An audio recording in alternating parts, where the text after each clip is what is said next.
In today's episode, we're going to be talking about a new TikTok trend where Gen Zers come out in support of Osama Bin Laden.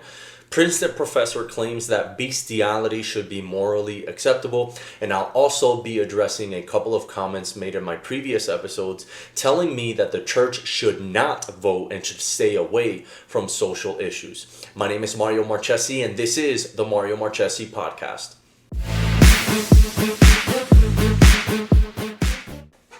Now, this new TikTok trend is a bunch of Gen Zers in support of Osama Bin Laden. Let's go ahead and watch a couple of those videos together. My voice just wants to leave. I read Letter to America, which is Osama Bin Laden's letter to America explaining why he attacked Americans. And I am ashamed to say that I not only have never read this letter, but I didn't even know this letter existed. It's wild, and everyone should read it. If you haven't read it yet, read it. I need you to stop what you're doing and go read A Letter to America. It is literally the craziest thing I've read in a while. And while I can't say that I'm that surprised, I am pretty shocked. So go read it and tell me what you think, because I really also need to talk to other people about this. And actually, before you even read the letter, I did want to mention, in reading the letter, I could only think of this tweet that I saw the other day. Under settler colonialism, any kind of resistance is branded as terrorist because the only acceptable violence is violence by the occupier. This letter is going viral right now is giving me the greatest sense of relief. If you're Muslim and you've lived in the US since 9/11, you know more truth than the typical citizen. Now it's all coming to light because of Palestine. Now, these videos reached millions of likes and comments, and it's all in support of the letter that Bin Laden wrote back in 2002. I read this letter. This letter is basically him trying to justify the 9/11 attacks in 2001 and also calling everybody in the West to convert into his religion and to let go of certain activities that the West allows socially. Part of those activities is a call to end homosexuality. I think that these Gen Zers, these TikTokers, completely missed that part of the letter, because I'm pretty sure that if they read what Osama Bin Laden actually said in the letter, which is to convert everybody into his religion and to stop certain acts and deem those certain acts as not socially acceptable, and then according to his religion, what the punishment would be to those certain acts, then they wouldn't be in support of a terrorist who killed 3,000 people in an attack. But there's a deeper issue here at play. Am I really surprised that these TikTokers are supporting terrorists, that Gen Z is supporting terrorists? I'm not really that surprised. But let's read this Bible verse in 1 Timothy chapter 3, verses 1 and 5, which I think, or I know that it completely summarizes the times that we are living right now and why you see these trends being famous and reaching people, and people actually accepting these trends as morally acceptable. Let's go ahead and read. It's 1 Timothy chapter 3, verses 1 and 5. The dangers of the last days. Verse 3. You should know this, Timothy, that in the last days there will be very difficult times, for people will love only themselves and their money. They will be boastful and proud, scoffing at God, disobedient to their parents, and ungrateful. They will consider nothing sacred. They will be unloving and unforgiving. They will slander others and have no self-control. They will be cruel and hate what is good. They will betray their friends, be reckless, be puffed up with pride, and love pleasure rather than God. They will act religious, but they will reject the power that could make them godly. Stay away from people like that.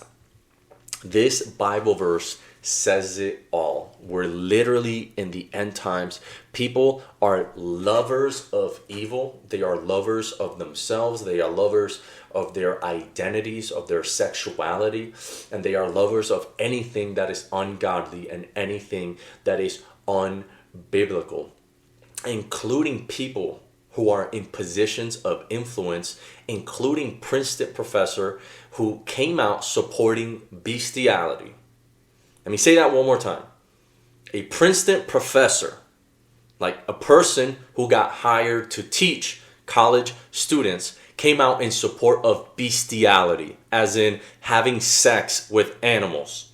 Princeton University bioethics professor Peter Singer not only came out saying that bestiality is morally acceptable or should be morally acceptable, but he also came out with an idea called infanticide, meaning killing a child within a year of its birth. Killing a child within a year of his birth. Now we know what this guy would like to do. Kill babies and have sex with animals. This is so ridiculous. Let me read you a portion of an article found in equip.org. It says, in 1993, ethicist Peter Singer shocked many Americans by suggesting that no newborn should be considered a person until 30 days after birth, and that the attending physician should kill some disabled babies on the spot. 5 years later, his appointment as decamp professor of bioethics at Princeton University ignited a firestorm of controversy, though his ideas about abortion and infanticide were hardly new. In 1979, he wrote, "Human babies are not born self-aware or capable of grasping that they exist over time. They are not persons.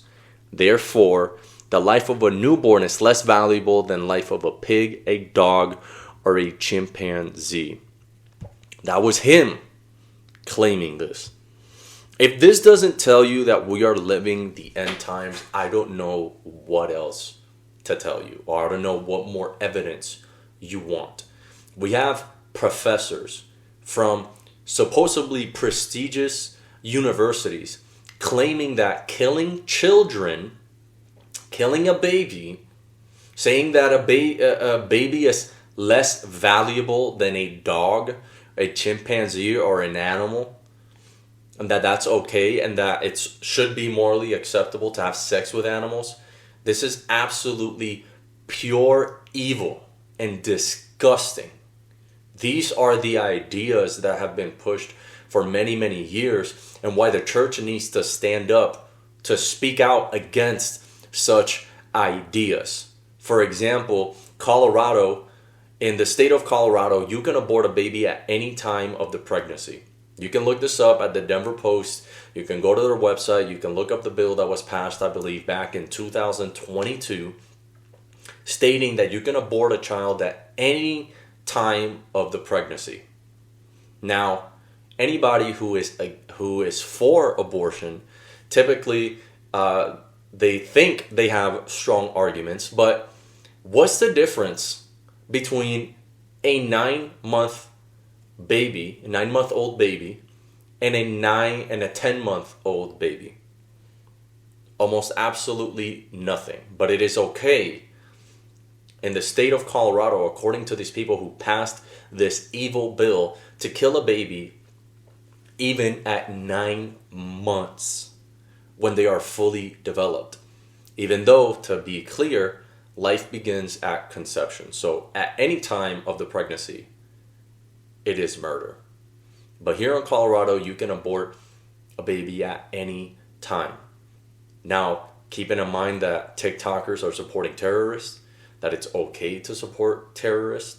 Literally, those videos had millions of likes and people supporting Bin Laden's justification of murdering 3,000 people. We have a Princeton professor who thinks that bestiality is okay, that killing babies is okay, and this is being taught in college campuses.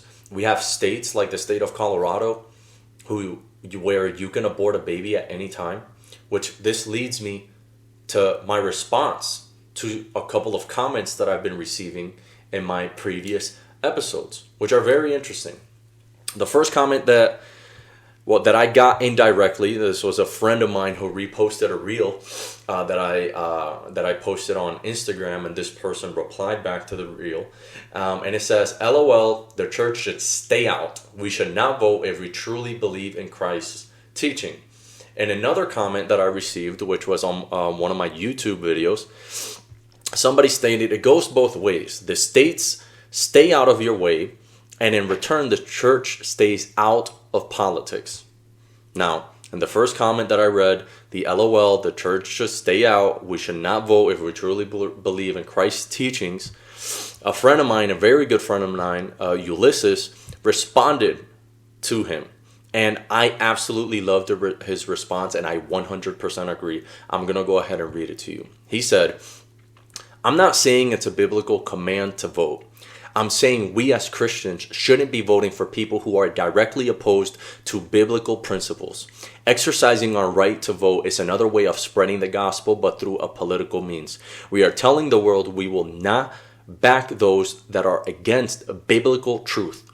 We stand firm not on subjective human feelings, but in God's commandments. That was a fire reply, and I 100% agree. I'm not stating that voting is one of the 10 commandments that we should follow, but it is definitely a way that we can stand up as a church against unbiblical principles. Because one of the reasons why, in my opinion, I think that a lot of these things have passed is because there are people, including on the right, people who claim to be conservative, people who call themselves Christians. For a very long time, they've had their voices put away. Whether it was voices that were shut down by people who completely opposes biblical principles, or literally themselves staying quiet and staying out of it so that they can live a simple life uncanceled. I believe that is a huge mistake, which is one of the reasons I started this podcast, so that I can be a voice to my generation. I'm Gen Z, and I'm speaking out against all these unbiblical principles, all these different things that are literally evil, which is killing babies, having sex with animals, things that are being taught in colleges. We have states like Colorado, which Colorado is not the only state. There's other states that also passed where you can abort a baby at any time. No longer. The church should vote according to biblical principles. The church should actually be the loudest voice in society and in culture on things that we consider right and wrong. The church should be the loudest voice. The church should be the only voice. The government should turn to the church to see what's right and wrong. They should turn to the Bible to see what's right and wrong. The church cannot stay away from culture and politics, because for a long time that's already happened. That's already been tried. A lot of Christians have stayed away for a very long time. And what is the result? The result is that we have senators, we have people in the government that completely stand against the Bible, and they're vocal about it. They're vocal about them standing against the Bible, and it needs to stop. And we need to be the voice. We need to be the voice that is the loudest and tells the world what is right and wrong, because we have the truth. We should not be ashamed of the truth. We should not be ashamed of saying that Jesus is King and there's only one way to heaven, and it is through Jesus. We should not be ashamed to stand against unbiblical laws that are being passed. We should not be ashamed to stand against principles and things that are trying to be passed in government. We should stand up and be the strongest voice in this culture. Now, this concludes today's episode. Make sure you subscribe, like, share, and comment. And again, like the last episode I said, I need your support. If you want to see voices like mine grow, if you want the quality of this channel to grow, you can donate through my Cash App. Is the #themariomarchese. The link is in my bio. You can go ahead and donate there. And if you do donate, make sure that you comment under my video the word donate, and then next to it you can ask me whatever question you want, or you can ask me to speak about a specific topic. I already have 2 donors, which is my mom and a very good friend of mine, Rob. And they asked me to go ahead and speak on a couple of topics, which in the next following episodes, I'm going to go ahead and do. So if you donate through my Cash App, which the link is in my bio, go ahead and comment below the word donate and next to it a question. There's no topics that are off hands. I'll go ahead and whatever topic you want me to talk about, I'll go ahead and address it. Thank you so much for watching. Until next time, God bless.